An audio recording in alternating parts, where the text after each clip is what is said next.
आप सभी का स्वागत है हमारे चैनल में। आज का वीडियो थोड़ा सा यूनिक है। यूनिक इसलिए क्योंकि आज हम लोग कुछ अलग समझेंगे, क्योंकि इसमें क्या है कि आप लोगों ने देखा होगा ना, कहीं पे क्राइम हो जाता है तो उसकी बॉडी को लेकर जाया जाता है फॉरेंसिक लैब में, उसको टेस्ट होता है, उसकी बॉडी का टेस्ट होता है, फिर उस जहाँ पे उसकी मौत हुई होती है उस पूरा जगह का टेस्ट होता है। आप लोगों ने आजकल कोलकाता का रेप केस भी ठीक है, तो फिर उसमें भी क्या हुआ था, फॉरेंसिक का पूरा मामला हुआ था। मतलब उस जहाँ पे जिनकी उनकी डेथ हुई थी, जब वहाँ से हटाया गया तो उस पूरे जगह का किस तरह से निरीक्षण किया जाता है, फिर उस बॉडी के साथ क्या किया जाता है, डॉक्टर्स क्या करते हैं, क्या चेक करते हैं, वो सब लोग आज डिटेल में देखेंगे। ठीक है, अब देखिए, पहले एक मेन बात है, पहले लोग समझते हैं कि फॉरेंसिक साइंस क्या होता है और फॉरेंसिक साइकोलॉजी क्या होती है। ये दो मेन चीज़ होती है फॉरेंसिक की। ठीक है, तो पहले लोग उसे समझते हैं। अब देखिए, फॉरेंसिक साइंस मतलब क्या होता है, फॉरेंसिक साइकोलॉजी मतलब क्या होता है। ठीक है, फॉरेंसिक की ये दोनों बहुत ही मेन अंग है। ठीक है, तो हम लोग इसे समझते हैं। तो देखिए, फॉरेंसिक साइंस मतलब क्या होता है, पहले आप ये समझिए फॉरेंसिक मतलब क्या होता है। फॉरेंसिक मतलब हम लोग समझते हैं लॉ मतलब कानून। साइंस मतलब आप सभी को पता है विज्ञान, विज्ञान तो समझते हैं ना सभी लोग, विज्ञान। ठीक है, फॉरेंसिक साइंस मतलब क्या होता है, जैसे कि समझिए, अगर किसी केस को सॉल्व करने के लिए हमें विज्ञान की ज़रूरत पड़ती है, तब हम उस केस को क्या बोलते हैं, फॉरेंसिक साइंस के अंडर में वो सब आती है। ठीक है, वो सभी केसेस के अंडर में आते हैं फॉरेंसिक साइंस के अंडर में। जब किसी केस को, क्रिमिनल केस हुआ या फिर सिविल केस हुआ, क्रिमिनल केस मतलब किसी का मर्डर हो गया, सिविल केस यानी कि जमीन जायदाद का जो प्रॉब्लम, जमीन जायदाद का कुछ हो गया, तो अगर क्रिमिनल और सिविल केस को समझना है कि इसमें कैसे अपराध हुआ, क्या कैसे हुआ, तो अगर इन सभी केसेस को समझने के लिए हमें विज्ञान की ज़रूरत पड़े तो फिर हम उसे क्या बोलते हैं, फॉरेंसिक साइंस बोलते हैं। क्या बोलते हैं, फॉरेंसिक साइंस बोलते हैं। ठीक है, समझ में आया फॉरेंसिक साइंस। तो अगर विज्ञान की मदद लेनी पड़ती है हमें किसी भी केस को जांच करने के लिए, फॉरेंसिक साइंस। और फॉरेंसिक साइकोलॉजी मतलब क्या होता है, अब देखिए, फॉरेंसिक साइकोलॉजी में क्या होता है, कभी भी आप लोगों ने टीवी वगैरह में देखा होगा ना कि एक जो क्रिमिनल होता है वो सामने बैठा होता है और उसके सामने एक या दो चार लोग बैठे होते हैं, उससे कुछ क्वेश्चन पूछते होते हैं। आपने देखा होगा ना, वो उसका दिमाग पढ़ने की कोशिश करते हैं कि इसकी दिमागी हालत सही है कि नहीं सही है। मान लीजिए किसी व्यक्ति ने क्राइम किया, ठीक है, क्राइम किया, अभी वो जेल में बैठा हुआ है, उसके लिए वो उस व्यक्ति ने क्राइम, उसका दिमाग जब उसने क्राइम किया, उसका दिमाग उस वक्त सही था कि नहीं सही था, कहीं उसको कुछ दिमागी बीमारी तो नहीं थी, ये सब चेक करने के लिए किसको बुलाया जाता है, साइकोलॉजी वाले को बुलाया जाता है। ठीक है, तो जब क्रिमिनल सामने बैठता है तो वो लोग क्या करेंगे, साइकोलॉजी वाले उससे क्वेश्चन करेंगे, पूछेंगे। क्वेश्चन ये नहीं करेंगे कि तुमने उसे क्यों मारा, तुम्हारा वो कौन लगता था, वो सभी से क्वेश्चन नहीं करेंगे। वो लोग नॉर्मल क्वेश्चन करेंगे। वो लोग नॉर्मल आपसे कुछ नॉर्मल, मान लीजिए कुछ ऐसा पूछेंगे, आप बचपन में क्या खेलते थे, आपको क्या खाना पसंद है। ठीक है, अब आपको लग रहा होगा एक इंसान कैसे ये सब पूछ के पता लगा सकते हैं कि उसने क्राइम किया कि नहीं किया है। तो देखिए, वो लोग पढ़ाई ही उसकी करते हैं, स्पेशलिस्ट होते हैं, उसकी पढ़ाई की स्पेशलिस्ट होते हैं। आप जिस तरह से आंसर दे रहे हैं, आप कितना हिचकिचा रहे हैं आंसर देने में, आप नॉर्मल क्वेश्चन का भी आप आंसर देने में हिचकिचा रहे हैं, किस तरह से आप बोल रहे हैं, वो सब से वो लोग पकड़ लेते हैं आपकी दिमागी हालत खराब थी कि नहीं थी। अगर मान लीजिए आपकी दिमागी हालत खराब है, तब आपने कोई क्राइम किया था उस समय पे, तो उसमें उस हालत में क्या होता है, आपका जो सजा होती है, सजा को कम कर दिया जाता है। अगर दिमागी हालत है खराब है तो सजा को कम करते हैं, अगर दिमागी हालत खराब नहीं है वो तुरंत पकड़ लेगा। आप कितना भी बचने की कोशिश करिए, वो लोग पकड़ लेंगे। भले तो 10 साल 15 साल उसकी पढ़ाई किया है और आप अपने आप को समझदार समझेंगे, वो तुरंत आपको पकड़ लेगा कि आपने किया है कि नहीं किया है, कोई दिमागी बीमारी थी कि नहीं थी। समझ में आया। तो फॉरेंसिक साइंस में अगर किसी केस को सॉल्व करने के लिए हमें साइंस की जरूरत पड़े तो फॉरेंसिक साइंस के अंडर में आता है। और फॉरेंसिक साइकोलॉजी में हम लोग दिमाग पढ़ते हैं कि जो क्रिमिनल है उसकी हालत ठीक थी कि नहीं थी, क्या वगैरह, वो सब हम लोग साइकोलॉजी में देखते हैं। ठीक है, देखिए, फॉरेंसिक साइकोलॉजी में ना, जब वो लोग आपसे क्वेश्चन पूछते हैं, जो साइकोलॉजी वाले साइकोलॉजिस्ट होते हैं, जब आपसे क्वेश्चन पूछते हैं, क्रिमिनल से क्वेश्चन पूछते हैं, मतलब क्रिमिनल से, तो आपको पता भी नहीं चलेगा कि वो आपसे क्वेश्चन किस लिए पूछ रहे हैं, क्योंकि वो लोग क्वेश्चन इतना सिंपल सा करेंगे। आपने किसी का मर्डर किया, पूछ रहे हैं कि आपको खाने में क्या पसंद है, बस आपको समझ में नहीं आएगा, उतने में वो लोग पूरा पता लगा के चल जाएंगे एक दो क्वेश्चन के अंदर।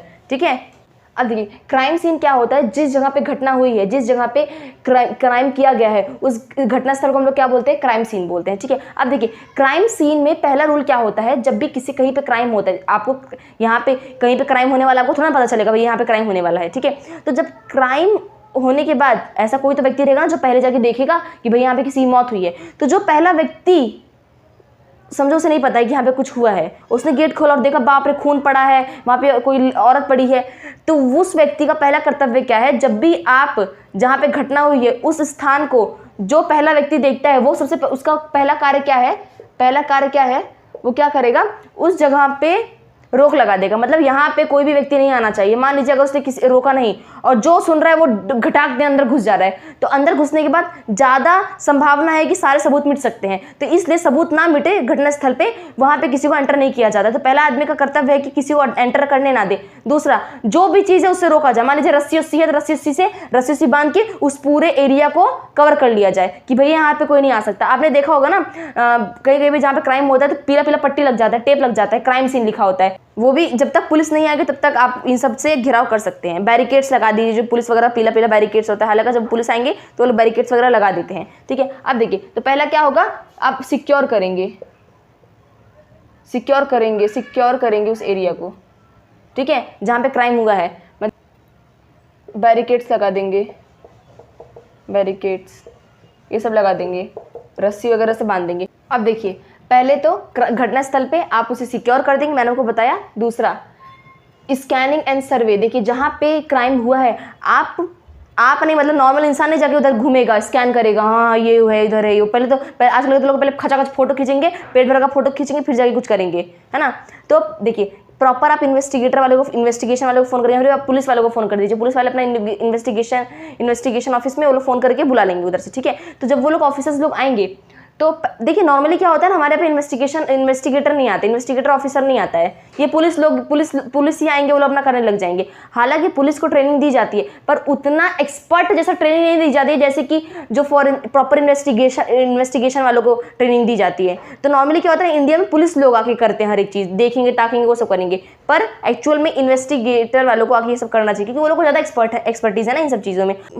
जैसे मान लीजिए किसी व्यक्ति को ज़्यादा अच्छे से कोई चीज़ आती है, किसी व्यक्ति को कम आएगी, तो आप किसको बुलाएंगे, ज़्यादा अच्छे वालों को बुलाएंगे ना। तो इधर मानना है कि इन्वेस्टिगेटर ऑफिसर को बुलाना चाहिए। खैर सब छोड़िए, बात की बात है। तो पहले जो इन्वेस्टिगेटर ऑफिसर आएगा, फिर जो भी रहेंगे व्यक्ति जो पूरा स्कैन करेगा उस एरिया के वो एरिया उसके अंडर में रहेगा, तो क्या पहले करेगा, वो स्कैन करेगा और उस एरिया को पूरा सर्वे करेगा, देखेगा अच्छा यहाँ से ये हो सकता है, यहाँ से ये हुआ वगैरह वगैरह देखेगा पूरा, ठीक है। अब उसके पहले भी एक चीज़ समझिए स्कैन सर्वे से। देखिए, जहाँ पे घटनास्थल हुई, मान लीजिए यहाँ पे घटना हुई, यहाँ पे क्या हुई है, घटनास्थल। ये क्या है, घटनास्थल, ठीक है। लेवल 3 क्या है, घटनास्थल है। देखिए, तो जहाँ पे क्राइम हुआ है ना, उसको अलग अलग भाग में बांट दिया जाता है, मतलब उसके आसपास के एरिया को अलग अलग भाग में बांट दिया जाता है कि दूर दूर तक कोई व्यक्ति ना आए। मान लीजिए बीच में क्राइम हुआ है, तो कुछ दूर पे ही ना, लेवल 1 पे ही लोगों को रोक दिया जाएगा।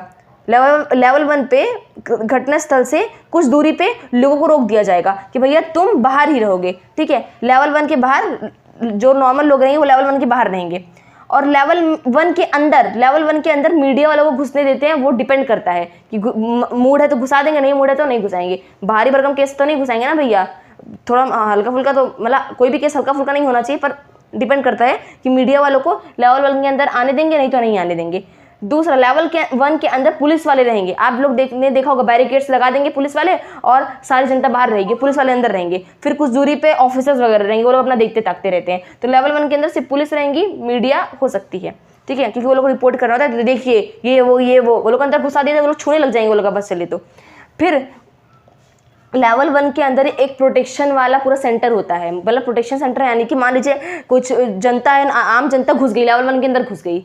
अब जहाँ पे घटना हुई है वहाँ पे वो लोग घुसने जा रहे हैं, तो पुलिस क्या करेगी, जो प्रोटेक्शन सेंटर है वो लोग को फटाक से बुलाएगी और नॉर्मल पीपल को अंदर आने से रोकेगी। ये लोग तभी आएंगे जब नॉर्मल पीपल अंदर आने की कोशिश करेगी, तब जब कुछ ऐसा भारी भरकम घटना हो रहा है तब, ठीक है। अब देखिए, लेवल 2 में कौन घुस सकता है, घटनास्थल के एक कदम पहले लेवल 2 पे कौन घुस सकता है, सिर्फ ऑफिसर, जो ऑफिसर्स होते हैं मेन एक दो ऑफिसर इतने ही घुस सकते हैं, वही लोग घुस सकते हैं, ठीक है। अब लेवल 3 पे जहाँ पे घटना हुई है वहाँ पे तो मतलब जो इन्वेस्टिगेटर ऑफिसर है, जो प्रॉपर उठाएगा सबूत, देखेगा कहाँ पे क्या चीज़, एकदम प्रॉपर उसमें एक्सपर्ट रहेगा, वो घुसेगा लेवल 3 पे, ठीक है। तो आपने CID वगैरह देखा होगा ना, दया ये छू रहे हैं, कोई भी घुस रहा है, ऐसा नहीं होता है। आपने ज़्यादातर देखा होगा, रोड पे हादसा हुआ तो रोड पे ऐसा, जहाँ पे कोई व्यक्ति है तो उस पर ऐसे चौक की तरह बना देंगे निशान, हाथ ऊपर है हाथ नीचे है, चौक की तरह से निशान बना देंगे, वो सब अलग बात है। हालांकि 1-2 लोग की तरह घुस पाते हैं, जो एक्सपर्ट है वही, ठीक है। लेवल 3 में भी फोटो वाले घुस सकते हैं, वीडियो बनाने वाले घुस सकते हैं, मतलब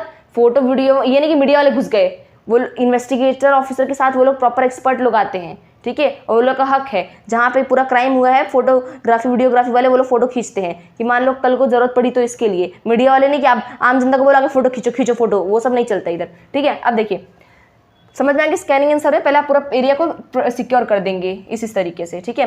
अब देखिए तीसरे में क्या है, डॉक्यूमेंट। डॉक्यूमेंट क्या होता है, जब इन्वेस्टिगेटर ऑफिसर अंदर जाता है, जब वो सारी चीजें चेक करता है तो डॉक्यूमेंट बनाता है, कुछ डॉक्यूमेंट बनाता है, ठीक है। अब डॉक्यूमेंट में क्या होता है, वो नोट लिखेगा, मतलब अच्छा यहाँ पे ये था, हमें यहाँ पे मिला, ये बाल था, यहाँ पे ये था, वो सब नोट बनाएगा, ठीक है। फिर दूसरा क्या होगा, नोट मतलब वो नहीं बनाएगा, वो उसके बाजू में खड़ा रहेगा कागज पेन लेके, वो पूरा लिखता उगता रहेगा, ठीक है वो। फिर दूसरा कौन रहेगा, स्केच। एक व्यक्ति रहेगा जो स्केच बनाएगा। स्केच यानी ये नहीं कि जिस व्यक्ति की मौत हुई उसका स्केच बना रहा, चेहरा बाल यहाँ से निकालेंगे, वो यहाँ से निकालेंगे। स्केच में वो क्या स्केच बनाएगा, जो पूरा घटना स्थल है, मान लीजिए किसी कमरे में किसी की मौत हुई है तो उस पूरे कमरे का वो बनाएगा। मान लीजिए घर में अलमारी है तो अलमारी का वो स्केच बनाएगा कि अलमारी से इतनी दूरी पे खून मिला तो उधर खून बना देगा, ऐसे करके वो स्केच बनाता है पूरा प्रॉपर रफली। पहले 2 बार स्केच बनाएगा, एक बार स्केच बनाएगा, एक बार रफ स्केच बनाएगा। रफ स्केच में बिना नापे जोखे कुछ भी बना देगा। पर जब परमानेंट स्केच बनाएगा, जो असली वाला स्केच बनाएगा, तो वो क्या करेगा कि अलमारी से बॉडी की दूरी इतनी थी, प्रॉपर टेप से नापेगा, मेजरमेंट टेप से नापेगा, फिर जाके उसमें बनाएगा स्केच में कि इतनी दूरी पे, ठीक है। फिर मान लीजिए कोई शीशा है तो शीशे से इतनी दूरी पे एक चक्कू गिरा था तो उसे नाप के वो प्रॉपर स्केच बनाएगा।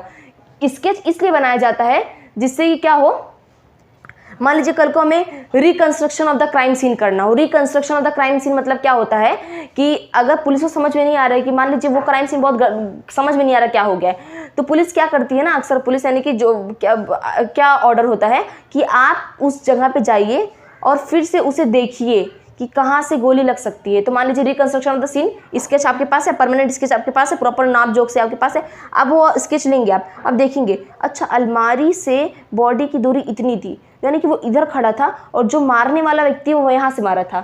अच्छा मान लीजिए अगर हम यहाँ से मारते ठक से, तो ऐसे करके रिकंस्ट्रक्शन ऑफ द सीन ऐसे होता है, ठीक है। समझ में आ गया। मान लीजिए किसी का रात में किसी का रेप वगैरह हो गया तो उसको किसी ने खींचा है, लड़की को किसी ने खींचा है, फिर वो रिकंस्ट्रक्शन ऑफ द सीन पे क्या होगा, देखेंगे कि अच्छा ऐसे मान लीजिए किसी को खींच रहे हैं, रात में जाएंगे, प्रॉपर रात में वो लोग जाएंगे, जो रिकंस्ट्रक्शन ऑफ द सीन होगा उसी समय जाएंगे जिस समय पे ये सब केस हुआ था, तो उस समय जाएंगे वो लोग, देखेंगे अच्छा यहाँ पे इतनी गाड़ियाँ आ सकती हैं। फिर मान लीजिए जिसने मैं यहाँ पे खड़ी हूँ, मुझे तुम खींचो, तो खींच के मेरा बॉडी ऐसे गिरा, तो ऐसे करके रिकंस्ट्रक्शन ऑफ द सीन होता है, ठीक है। समझते हैं उस पूरे सीन को। फिर देखिए फोटोग्राफी होगा। फोटोग्राफी मतलब जो एक्सपर्ट इन्वेस्टिगेटर ऑफिसर के साथ जो एक्सपर्ट फोटोग्राफी वाले आते हैं वो लोग फोटो खींचेंगे हर एक चीज़ का, कुछ भी हो, ऊपर नीचे। मान लीजिए ये बोर्ड है तो बोर्ड का फोटो खींचना है तो यहाँ से खींचेगा, फिर नीचे से खींचेगा, फिर ऊपर से खींचेगा, ऐसे करके पूरा फोटो खींचता है कौन, फोटोग्राफी वाला। और वीडियोग्राफी वाला जो वीडियो प्रॉपर बनाएगा, कहाँ पे के ये सब क्या क्या पूरा अच्छे से वीडियो बनेगा, ठीक है। ये पूरा डॉक्यूमेंट के अंदर में आता है, नोट, स्केच, फोटोग्राफी, वीडियोग्राफी। अब चौथा क्या है, सर्चिंग। सर्चिंग में क्या है कि मान लीजिए किसी घर में क्राइम हुआ है, उस घर को अलग अलग हिस्से में बांट दिया जाएगा कि पहले ये चेक करेंगे, पहले किचन, फिर रूम, फिर हॉल, फिर बाथरूम। तो ये क्या होता है, सर्चिंग का अलग अलग तरीका होता है, ठीक है। फिर देखिए पांचवा कलेक्शन एविडेंस। कलेक्शन एविडेंस में क्या होता है, आप एविडेंस कलेक्ट करते हो। एविडेंस कलेक्ट मतलब जो आपको सबूत मिले हैं। मान लीजिए उस लड़की जिसका मौत हुआ है, ठीक है, उसका क्या होगा, उसका कोई कपड़ा गिरा है, उसका बाल गिरा है तो आप बाल को फटाक से उठा लेंगे। कोई कांच वाली चीज़ है, ठीक है, कोई समझे कोई बॉटल गिरा है, शराब की बॉटल मिल गई है, ठीक है, तो आप शराब की बॉटल को, वो तो ग्लास का कांच का है ना, तो वो फटाक से कहीं फूट फाट और ना जाए चलते उलते में। एविडेंस में जो बहुत बारीक नाजुक चीज़ें होती हैं, जो टूटने की संभावना इसकी ज़्यादा है, उन चीज़ों को पहले कलेक्ट कर लिया जाता है एविडेंस में, ठीक है। समझ में आया, तो प्रॉपर वो लोग कलेक्ट कर लेंगे, ठीक है। समझ में आ गया। एविडेंस में एविडेंस बहुत इंपॉर्टेंट होता है, बाप रे एकदम वो है तभी है, तो इसलिए कभी मीडिया को किसी को भी घुसने नहीं दिया जाता है, एविडेंस गायब हो जाता है। जैसे कि एक नोएडा में केस हुआ था तो उधर क्या थे, एक लड़की की मौत हुई थी, तो सारे मीडिया वाले अंदर घुस गए थे, यहाँ पे दोस्तों, यहाँ पे देखिए, यहाँ पे खून हुआ है, अब सारा एविडेंस मिट गया, जाओ केस पता लगाओ, केस सॉल्व ही नहीं हुआ अभी तक वो, ठीक है, पता नहीं चला असली क्रिमिनल कौन है। तो कभी भी किसी को अंदर घुसने नहीं देते, पूरा क्राइम, पूरा सीन का धज्जिया उड़ जाता है, पूरा ये जितना सारा प्रूफ है सारा मिट उठ जाता है, ठीक है। मान लीजिए उसी में कोई उसका आदमी आ गया, सारा प्रूफ मिटा के चल गया, लो करो सीन, ठीक है। तो एविडेंस कलेक्शन बहुत इंपॉर्टेंट है, एकदम अच्छे सावधानी से होता है। अब देखिए छठवा क्या है, label and pack. Label and pack में क्या होता है, मान लीजिए आपको एविडेंस मिला, ठीक है, मान लीजिए आपको बाल मिला, तो आप प्लास्टिक के अंदर डालेंगे, जो प्लास्टिक होती है उसके अंदर आप डालेंगे, बाल डाल देंगे, आप उसके ऊपर लिख देंगे। आप प्लास्टिक में देखा ना, प्लास्टिक होता है वैसा, तो सफ़ेद सफ़ेद होती है, ट्रांसपेरेंट प्लास्टिक दिखती है आसपास आर पार, तो हम लोग उसके अंदर बाल डालेंगे, उसको ऐसे बंद कर देंगे, ठीक है। उसके ऊपर लेबल चिपका देंगे, हेयर। किसी का कपड़ा है, कपड़े के ऊपर खून लगा है, तो उसको हम लोग उस प्लास्टिक में डालेंगे, लिख देंगे, छोटा सा कपड़ा उसके ऊपर खून लगा, तो प्लास्टिक में डालेंगे, बोलेंगे स्टेनिंग क्लॉथ, ठीक है, तो लिख देंगे उसके ऊपर, लेबल कर देंगे हाँ भाई इसके अंदर ये है, ये चीज़ है।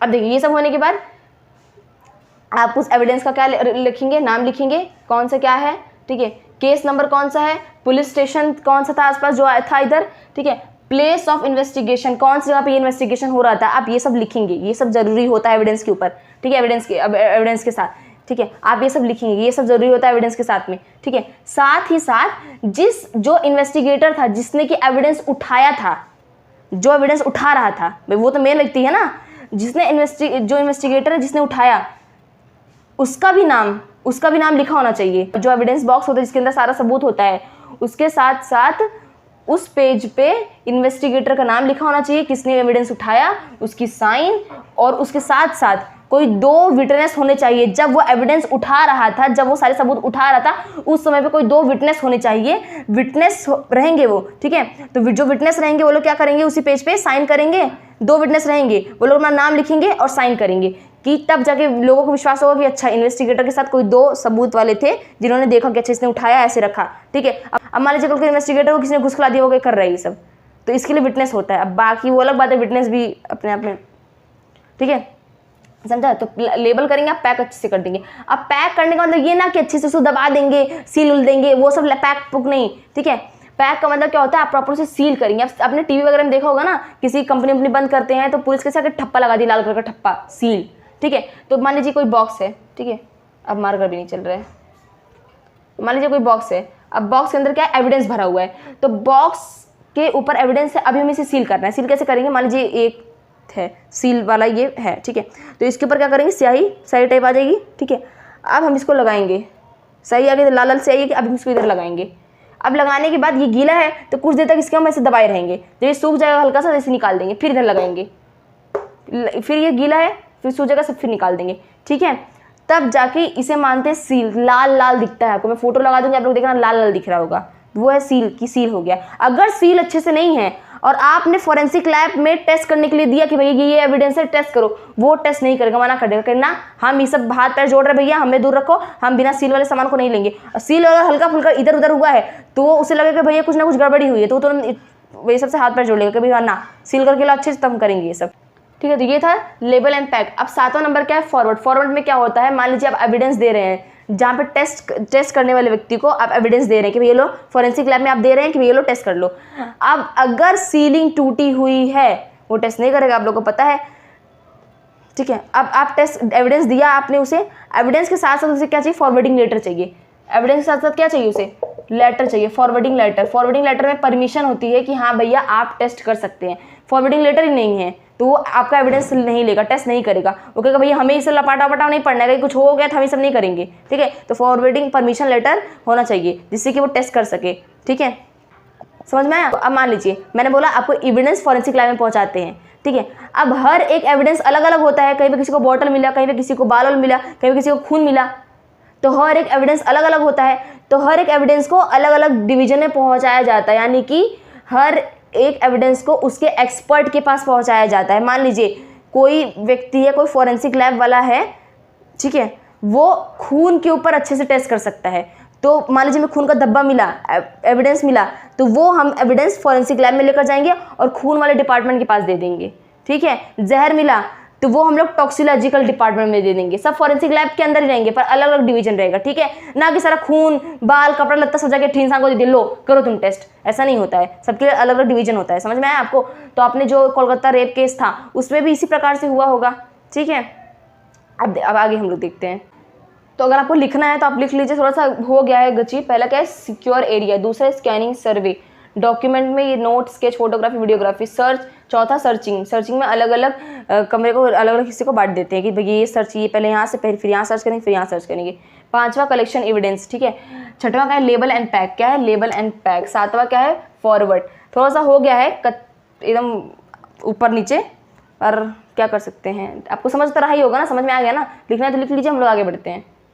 अब देखिए आपको एक बात बताना रह गया कि जो पहला व्यक्ति आता है जो क्राइम सीन को पहली बार देखता है, तो जो उसे बॉडी दिखी, मान लीजिए अगर वो बॉडी जिंदा है तो फटाक से बिना सोचे समझे पहले उस बॉडी को मेडिकल इमरजेंसी दी जाएगी, ठीक है। मेडिकल इमरजेंसी, मान लीजिए अगर वो मृत शरीर है, वहाँ पे पहले से जो व्यक्ति है वो उसकी डेथ हो गई है, तो उस बॉडी को ये ना कि पड़ा रहेगा ये बॉडी, आके सब लोग आके टेस्ट वगैरह कर रहे, नहीं, उस बॉडी को जहाँ पे भेजना होगा, मतलब मान लीजिए पोस्टमार्टम के लिए जहाँ पे भी उसे भेजा जाएगा। ठीक है, पोस्टमार्टम को भी हम लोग आएंगे। अब हम लोग देखते हैं फिंगरप्रिंट्स के बारे में। फिंगरप्रिंट आपने सुना, फिंगरप्रिंट का निशान, धब्बा, वो सब पहले देखेंगे। अब देखिए हम लोग फिंगरप्रिंट का देखते हैं। लेटेंट फिंगरप्रिंट में 3 टाइप के फिंगरप्रिंट होते हैं। लेटेंट यानी कि जो हमें दिखाई देता है। पेटेंट यानी कि जो हाथ वगैरह में अगर खून वगैरह लगा है तो उसका आप कैसे फिंगरप्रिंट लेते हैं वो सब। और 3D प्रिंट, इसे हम लोग समझते हैं। देखिए पहले हम लोग समझते हैं लेटेंट को। ठीक है, लेटेंट में क्या होता है, लेटेंट में ना मान लीजिए कोई काला कलर का कागज़ है, उसके ऊपर किसी का अंगूठा का निशान है, हाथ का निशान है। अब आपको तो समझ में आ रहा है कि हाँ हल्का हल्का निशान है। अब भैया प्रॉपर कैसे देखिए कि निशानवा पड़ा हुआ है, कितना है, क्या है, कैसे है, तो उसके लिए क्या होता है, लेटेंट जब कोई फिंगरप्रिंट आपको हल्का फुल्का दिख रहा है, आपको उसे चेक करना है अच्छे से, तो पहले आप क्या करेंगे, उस फिंगरप्रिंट को देखने के लिए अलग अलग पाउडर आते हैं। क्या आते हैं, पाउडर आते हैं, अलग अलग प्रकार के पाउडर आते हैं। जैसे कि काला पाउडर हो गया, वाइट पाउडर हो गया, रेड पाउडर हो गया, इस प्रकार के पाउडर आते हैं। तो मान लीजिए किसी एक काले कागज पे फिंगरप्रिंट लगा है, ठीक है, आपको हल्का सा समझ में नहीं आ रहा है, तो उसमें क्या होगा, उस वक्त क्या करेगा, जो फॉरेंसिक लैब में जब वो जाएंगे, वो लोग किस प्रकार चेक करते हैं, देखिए, तो जो पाउडर होगा ना, ये नहीं कि मुंह पोतने वाला पाउडर गए पॉन्ड्स का पाउडर उठा के जाकर चेक कर रहे हैं, ये सब नहीं, अलग से एक अलग से पाउडर होता है उसका। ठीक है, एक पाउडर होगा जो कि एकदम सूखा होगा ना, कि गीला वाला होगा, एकदम सूखा पाउडर होगा। एक ब्रश होगा, ठीक है, ब्रश मतलब वो ब्रश एकदम ऐसे बालों से नहीं, कि मुंह वाला ब्रश नहीं, अलग से जो मेकअप करते हैं ना, ब्रश आता है, वो ऐसा उस प्रकार का ब्रश होता है। पर उसका जो ब्रश का जो बाल होता है वो शुतुरमुर्ग के पंख वगैरह से बनता है। ठीक है, वो अलग टाइप प्रकार का ब्रश होता है। हम लोग बोर्ड का ही समझते हैं। मान लीजिए मैंने बोर्ड पे लगाया, अपना ऐसा अंगूठा लगाया, अब हल्का हल्का यहाँ पे समझ में आ रहा है कि हाँ मैं फिंगर, यहाँ पे किसी का निशान है, ठीक है, अंगूठे का निशान है। तो अब हमें इसे क्लियरली देखना है, हमें ये एविडेंस कलेक्ट करना है। कैसे कलेक्ट करेंगे, अब बोर्ड थोड़ा उठा के लेकर चल जाएंगे, बोर्ड को काट लेंगे, काट के हाँ लो एविडेंस, ये नहीं होता है। उसके लिए आज जब फॉरेंसिक लैब में भेजते हैं तो पाउडर होता है, पाउडर सूखा होता है। अब देखिए हम लोग इसके ऊपर क्या करेंगे, पहले इसके ऊपर हम लोग पाउडर छिड़केंगे, छिड़क दिया पाउडर पूरा। अब छिड़कने के बाद पाउडर क्या करेंगे, जो ब्रश है, ब्रश से इसको हम आराम से पाउडर हटाएंगे, पूरा का पूरा इधर का पाउडर हम लोग हटा देंगे। ठीक है, फिंगरप्रिंट का भी पाउडर हम लोग हटाने की कोशिश करेंगे। अब देखिए जहाँ पे आसपास फिंगरप्रिंट नहीं रहेगा, निशान नहीं रहेगा पंजे उंजे का, वहाँ से तो पाउडर हट जाएगा, पर जहाँ पे फिंगरप्रिंट का निशान है वहाँ पे पाउडर चिपक जाएगा। समझ में आया आपको, वहाँ पे पाउडर चिपक जाएगा, पूरा एरिया साफ हो जाएगा, आसपास का पूरा एरिया एकदम साफ हो जाएगा, पर जहाँ पे निशान है वहाँ पे जाके पाउडर चिपक जाएगा। फिर क्या करेंगे, फिर आप कैसे एविडेंस लेंगे, फिर उसके बाद क्या होता है, एक टेप आता है, टेप, नॉर्मल टेप, वैसे उस प्रकार बोलो का कुछ अलग होता होगा टेप। ठीक है, तो टेप आता है सफ़ेद कलर का, सफ़ेद टेप, जो आप लोग देखते हैं नॉर्मल टेप, वही सफ़ेद टेप। ठीक है, सफ़ेद टेप लेंगे, उस सफ़ेद टेप को उस निशान के ऊपर जहाँ पे पाउडर लगा है, जहाँ पे प्रिंट था और जहाँ पे पाउडर चिपका है, उस के ऊपर हम लोग टेप चिपकाएंगे। टेप चिपकाने के बाद फिर उसी टेप को उतार लेंगे। अब देखिए जब पाउडर लगा है इसके ऊपर, अब टेप में पूरा पाउडर और पूरा ये प्रिंट चिपक गया। ठीक है, चिपक गया है ना। आप लोग कभी करके देखना, पाउडर लेके किसी ऐसे कागज़ वगैरह पे करना, फिर टेप ऐसे करना, फिर टेप को से उछाल लेना, देखो उसके ऊपर पूरा आपका अंगूठे का निशान और पाउडर का निशान आ जाएगा ना। फिर आपने ये टेप यहाँ से उतारा, अब पूरा पाउडर का निशान और वो निशान जहाँ पे आपका अंगूठे वगैरह जिसका भी निशान है वो आ जाएगा। अब उस टेप को उतारने के बाद हम लोग क्या करेंगे, एक जगह पे चिपका लेंगे और वही हमारा क्या हो जाएगा, एविडेंस हो जाएगा। फिर अपना उस एविडेंस को जहाँ पे लेकर जाना है, मतलब जो टेस्ट करना है करिए उसके साथ में, एविडेंस के साथ में। ठीक है, तो आपके पास प्रॉपर आपके पास हो गया वो एविडेंस। ठीक है, तो जब वो एविडेंस जब आप चिपकाने के, जब वो टेप चिपक जाएगा, आपके पास एविडेंस आ गया, फिर आप क्या करेंगे, उसको फोटो निकालेंगे। फोटो हर एक कदम पे, खच फोटो, ऊपर से फोटो, नीचे से फोटो, अंदर से फोटो, मतलब आसपास से फोटो, तो प्रॉपर फोटो खींच लेंगे उसका। ठीक है, तो ये होता है पाउडर भी अलग अलग रंग के होते हैं, काले रंग के होंगे, ग्रे रंग के होंगे, व्हाइट रंग के होते हैं, रेड रंग के होते हैं, अलग अलग प्रकार के पाउडर होते हैं। ठीक है, अब देखिए कभी भी क्या होता है ना, कि मान लीजिए कोई रंग बिरंगा एकदम कागज़ है, एकदम रंग बिरंगा कागज़। ठीक है, उसके ऊपर प्रॉपर पूरा रंग है, अब उसके ऊपर भी तो निशान लग सकता है ना, फिंगरप्रिंट का निशान लग सकता है, वो कैसे पता करेंगे। तो एक पाउडर होता है, उस पाउडर का नाम है फ्लोरोसेंट पाउडर होता है। वो फ्लोरोसेंट पाउडर क्या होता है, मान लीजिए पूरा कोई कागज, ये कागज के ऊपर पूरा ढेर सारा कलर लगा, एकदम कलर लगा है। अब इसके ऊपर प्रिंट है, हमें कैसे पता चलेगा, ठीक है, पूरा कलर लगा है, अब इसके ऊपर प्रिंट है, हमें पता कैसे चलेगा। मान लीजिए यहाँ पे अंगूठे का निशान है, तो जब आप इस कागज के ऊपर पाउडर छिड़केंगे और इस कागज उठा के आप यूवी रेस के नीचे लेकर जाएंगे, किसके नीचे, यूवी रेस के नीचे लेकर जाएंगे। ठीक है, सूरज की किरण के नीचे नहीं, यूवी रेस के नीचे लेकर जाएंगे, प्रॉपर होता है। तो यूवी रेस के नीचे आप जैसे लेकर जाएंगे, तो वो ना जहाँ पे प्रिंट है, वो जहाँ पे अंगूठे का निशान, मान लीजिए यहाँ पे पूरा प्रिंट है, इस वाले एरिया में प्रिंट है, तो ये वाला एरिया ना अपने आप में इसका कलर चेंज हो जाएगा। ठीक है, अपने जहाँ पे भी निशान रहेगा, हाथ पंजे जिसका भी निशान रहेगा, जैसे आप उसे यूवी रेस के अंदर लेकर आएंगे वो वाला एरिया अपना कलर चेंज कर लेगा। ठीक है, केमिकल यूज़ करते हैं। ठीक है, अब केमिकल यूज़ हम लोग करेंगे तो केमिकल में क्या होता है ना, मान लीजिए किसी कागज़ के ऊपर है अंगूठे, इस निशान है, अंगूठे का निशान है, तो आप क्या करते हैं, कभी आयोडीन फ्यूमिंग होता है। मान लीजिए कोई एक चैम्बर है, चैम्बर के अंदर हम लोग ने आयोडीन भरा, क्या भरा, आयोडीन। आयोडीन एक केमिकल का नाम है। ठीक है, आयोडीन भरा, एक चैम्बर, एक ऐसा गिलास टाइप है, उसके अंदर एक गिलास टाइप समझ के चलिए, कांच का गिलास है। ठीक है, उसके अंदर क्या है, आयोडीन है। फिर उसी आयोडीन के अंदर ना हम लोग ये जो कागज़ जिसके ऊपर प्रिंट लगा हुआ है अंगूठे का, हम लोग उसे डाल देंगे। फिर जैसे जैसे इसके अंदर से भाप निकलेगा, धुआं निकलेगा, तो ये जो कागज़ है जहाँ पे अंगूठे का प्रिंट रहेगा, फिर हाथ पंजे का प्रिंट रहेगा, वहाँ का रंग भूरे रंग का हो जाएगा, रंग चेंज हो जाएगा। आसपास का पूरा कागज़ क्या रहेगा, सफ़ेद रहेगा, और ये वाला एरिया कैसा दिखेगा हमें, भूरे रंग का दिखेगा।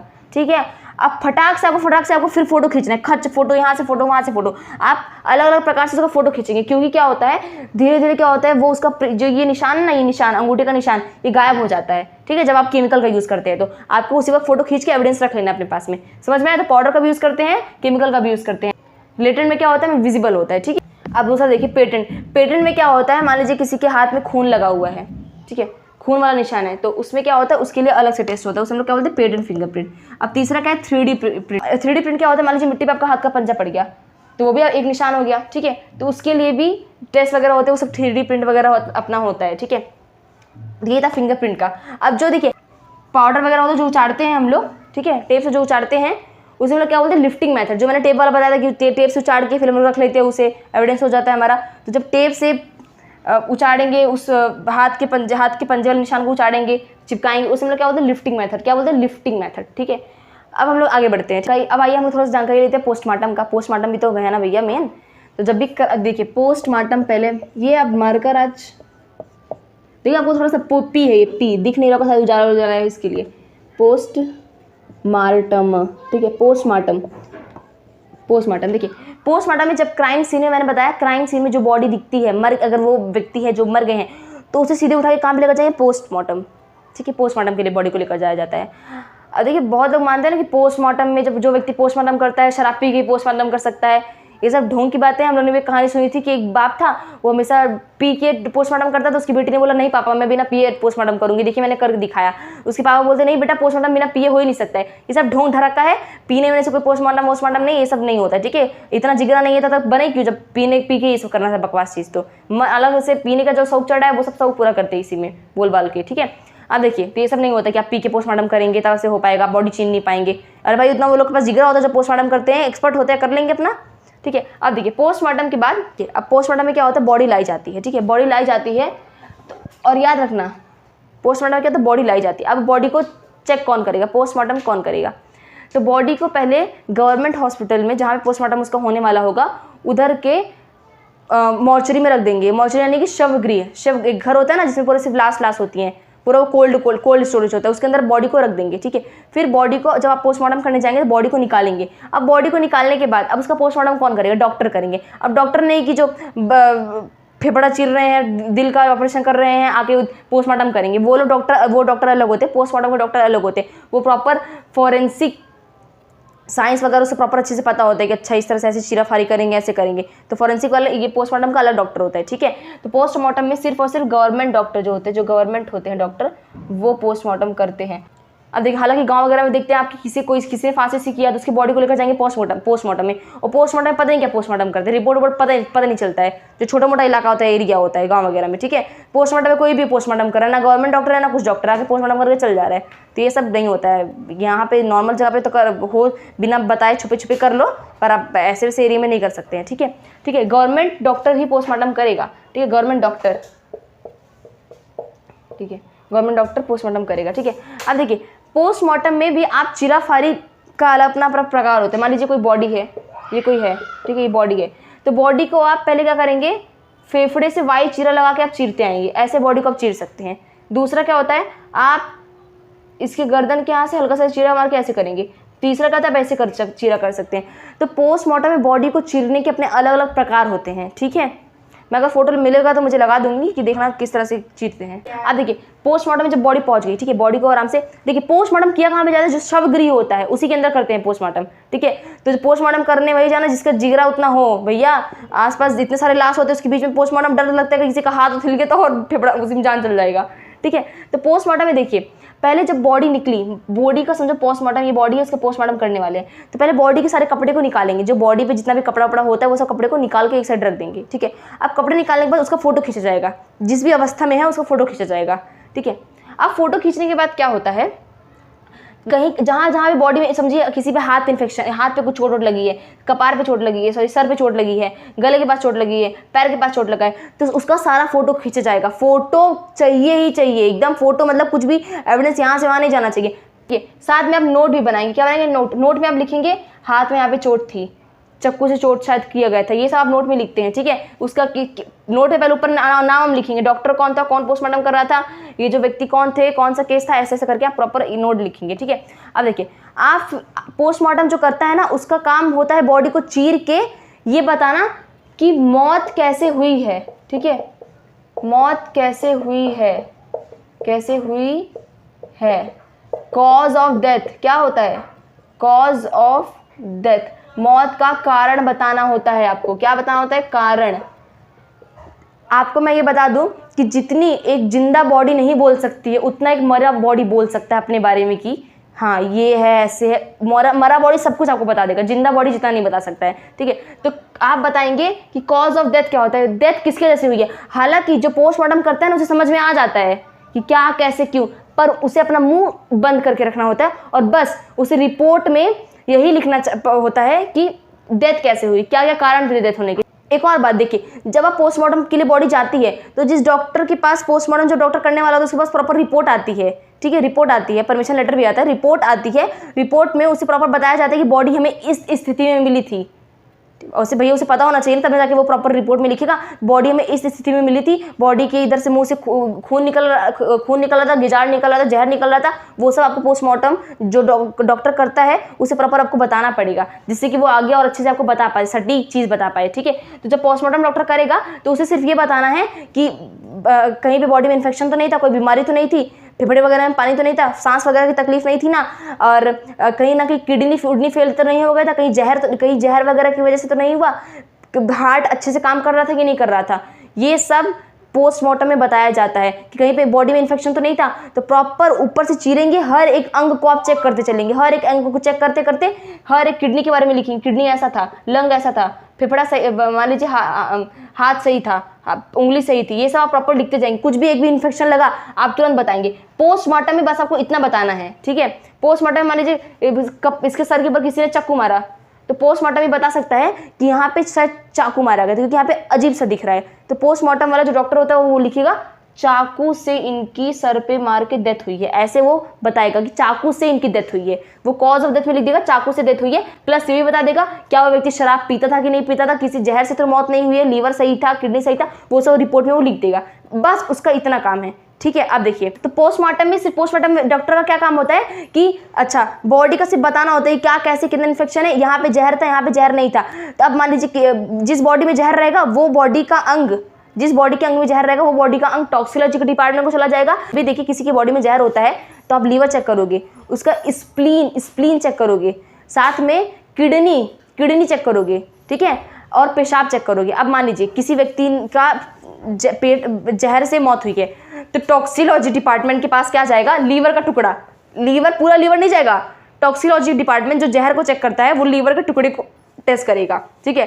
फिर क्या टेस्ट करेगा, जो आपका किडनी है, दोनों किडनी में से हल्का हल्का टुकड़ा लेगा और चेक करेगा, ठीक है। फिर आपके पेशाब को चेक करेगा। आप लोग बोलेंगे वो तो जिंदा है नहीं तो पेशाब कैसे चेक करेगा, तो जो आपको पेशाब का थैला होता है उसके अंदर तो पेशाब रहेगा ना, तो पेशाब के थैले को फाड़ के पेशाब ले लेगा और वो चेक कर लेगा, तो समझ जाएगा कि जहर था बॉडी में, जहर से मौत हुई है कि नहीं, कैसे हुई है, कौन सा जहर था, वो सब पता लगा लेगा, ठीक है।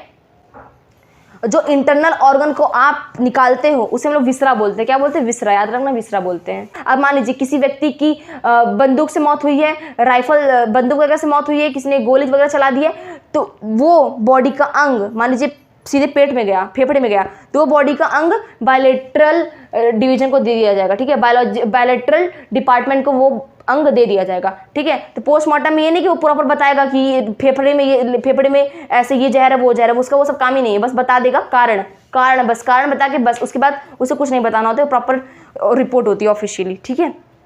अब मान लीजिए कोई बॉडी है, ठीक है, बॉडी आई, तो बॉडी में मान लीजिए कोई बॉडी है, उसे ये बोला गया है डॉक्टर को कि इसकी ना पानी में डूबने से मौत हुई है, पानी में डूबने से मौत हुई है।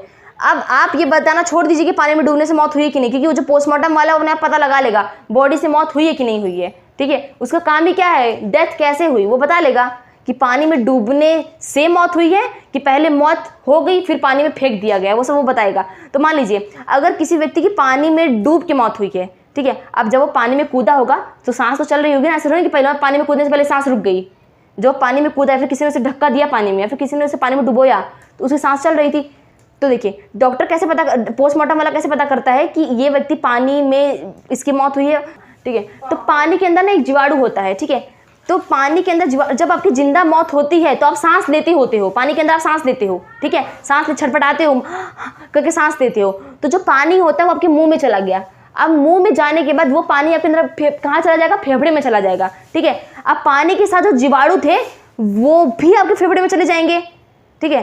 तो ये मेन रीजन, अब फेफड़े में चले गए पानी ज़्यादा जाएगा तो क्या होगा, कुछ देर बाद आपकी क्या हो जाएगी, आप सांस के लिए छटपटाओगे, सारे पानी आपके फेफड़े में जा रहा है, एक पल क्या हो जाएगा, आपकी मौत हो जाएगी। क्या हो जाएगी, मौत हो जाएगी। फिर वो बॉडी डॉक्टर के पास गई तो डॉक्टर पहले क्या चेक करेगा, आपका पोस्टमार्टम वाला आपका फेफड़ा चेक करेगा। पहले ही वो समझ जाएगा, पहले फेफड़ा चेक करना है, फेफड़ा चेक करेगा। अगर फेफड़े के अंदर उसने वो बैक्टीरिया पाई जो पानी में पाई जाती है तो वो समझ जाएगा कि बॉडी को पानी में डुबा के मारा गया है। समझ में आया। तो अगर जिंदा व्यक्ति जा रहा है, पानी के अंदर मर रहा है, तो पानी उसकी फेफड़े के अंदर जरूर से जरूर पानी उसके अंदर आएगा और वो बैक्टीरिया उसके अंदर आएगी। तो याद रखना, अगर फेफड़े में बैक्टीरिया पाया गया तो 200% श्योर कि पानी में डुबा के उसकी मौत हुई है, पहले से मौत नहीं हुई थी, पानी में डुबा के मौत की गई है। अब देखिए अभी कैसे पता करें कि पानी में डूबने के पहले उसकी मौत हो चुकी थी, ये भी पता करना पड़ेगा। तो डॉक्टर भी पहले क्या करेगा, अब डॉक्टर को तो यही बोला जाएगा ना, ये शरीर में पानी में मिला है तो चेक करो कि पानी में डूबने से मौत हुई कि पानी की डूबने के पहले। तो पहले क्या देखेगा, फेफड़ा देखेगा। अगर फेफड़े में उसे पानी का वो बैक्टीरिया मिल गया तो वो कहेगा पानी में डूबने से मौत हुई है। अगर बैक्टीरिया नहीं मिला तो वो समझ जाएगा कि पानी के डूबने में पहले से उसकी मौत हो गई थी, बाद में उसे पानी में डाल दिया गया, ठीक है। अगर वो बैक्टीरिया नहीं मिला तो समझ जाएगा ना कि पहले से मौत हुई है उसकी, ठीक है। कारण क्या है, जो व्यक्ति मर गया है उसे आप पानी में डालेंगे, उसकी सांस तो आएगी जाएगी, वो छटपटाएगा तो है नहीं, जब छटपटाएगा नहीं, मुंह खुला नहीं है, वो पानी उसके अंदर तो जाएगा नहीं। फेफड़े के अंदर थोड़ा जबरदस्ती मुंह आ करके फेफड़े के अंदर पानी डालोगे, फेफड़े के अंदर पानी जब जाएगा ही नहीं तो बैक्टीरिया कहाँ से जाएगा, और बैक्टीरिया नहीं जाएगा तो डॉक्टर देखेगा बैक्टीरिया नहीं, समझ जाएगा भैया डुबाया नहीं गया है, इसकी पहले से मौत हुई थी, ठीक है। तो डॉक्टर का ये काम नहीं, डॉक्टर ये नहीं बोलेगा कि पहले से मौत हुई, डॉक्टर क्या बोलेगा कि इसकी पानी में डूबने से मौत नहीं हुई, बस वो इतना बोलेगा। आपको समझ में आ गया, डॉक्टर समझ गया पहले क्या केस हुआ है, ठीक है, कि पहले मौत हुई है फिर जाके पानी में डुबाया गया। तो ये होता है पोस्टमार्टम में, आपका पोस्टमार्टम में होता है, ठीक है। अब देखिए कोई बॉडी है जिसकी फांसी से मौत हुई है, ठीक है, सुशांत सिंह राजपूत आप लोग सब लोग जानते हैं। तो फांसी की बॉडी को कहाँ पे लेकर जाया जाएगा, पोस्टमार्टम के पास, ठीक है, पोस्टमार्टम डॉक्टर के पास।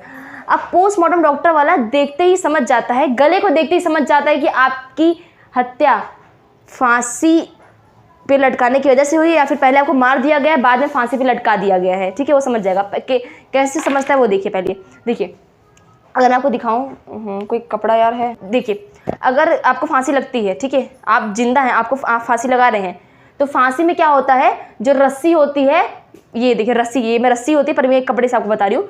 जो